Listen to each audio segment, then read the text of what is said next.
पिछले साल 5 अगस्त को शेख हसीना सरकार के तख्ता पलट के बाद से ही बांग्लादेश बेपटरी हो गया है। देश में मोहम्मद यूनुस की अगुवाई में सरकार का गठन तो हुआ, लेकिन हालात में सुधार के बजाय लगातार गिरावट का दौर जारी है। कानून व्यवस्था से लेकर अर्थव्यवस्था और रोजगार के मोर्चे पर बांग्लादेश में हर तरफ अफरा तफरी मची हुई है। आलम यह है कि बांग्लादेश में अब सत्ता के 3 केंद्र बन चुके हैं। पहला बांग्लादेश की अंतरिम सरकार के मुख्य सलाहकार मोहम्मद यूनुस, दूसरा बांग्लादेश की सेना और तीसरा वे छात्र नेता जिन्होंने शेख हसीना सरकार के तख्ता पलट में अहम भूमिका निभाई थी। धीरे धीरे इन तीनों की महत्वाकांक्षाएं बढ़ती जा रही है और बांग्लादेश की जनता पिसती जा रही है। बांग्लादेश में राजनीतिक हालात अभी भी तनावपूर्ण बने हुए हैं। इस बीच नवगठित छात्र नेतृत्व वाली एनसीपी ने सेना पर अवामी लीग को फिर से सत्ता में लाने की साजिश का आरोप लगाया है। हालांकि सेना ने इन आरोपों को सिरे से खारिज करते हुए इन्हें हास्यास्पद और बेबुनियाद करार दिया।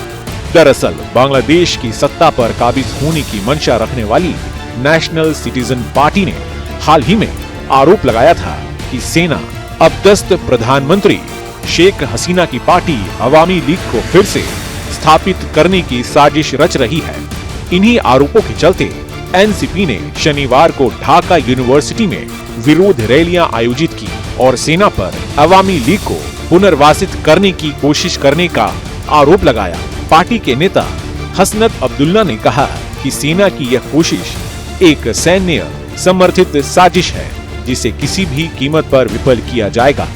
एनसीपी के आरोपों के बाद बांग्लादेशी सेना ने एक बयान जारी कर इसका जवाब दिया। बयान में कहा गया कि 11 मार्च को सेना प्रमुख जनरल वेकर उज़्ज़मान ने एनसीपी के 2 नेताओं से शिष्टाचार मुलाकात की थी, लेकिन इसका कोई राजनीतिक उद्देश्य नहीं था। बयान में स्पष्ट किया गया कि सेना के नेतृत्व का मुख्य उद्देश्य मात्र शिष्टाचार था, न कि किसी साजिश का हिस्सा बनना। गौरतलब है कि इस तरह की बयानबाजी ऐसे समय में हो रही है जब बांग्लादेश में राजनीतिक तनाव पहले से ही बढ़ा हुआ है। साथ ही एनसीपी के नेता पर राजनीतिक हस्तक्षेप का आरोप लगाया गया है।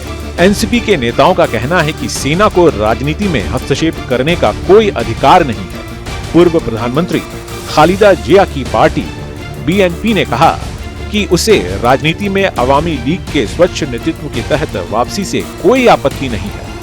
वहीं मोहम्मद यूनुस का कहना है कि उनकी सरकार का अवामी लीग पर प्रतिबंध लगाने का कोई इरादा नहीं है, लेकिन जिन नेताओं पर अपराधों के आरोप हैं, उनका निष्पक्ष परीक्षण किया जाएगा।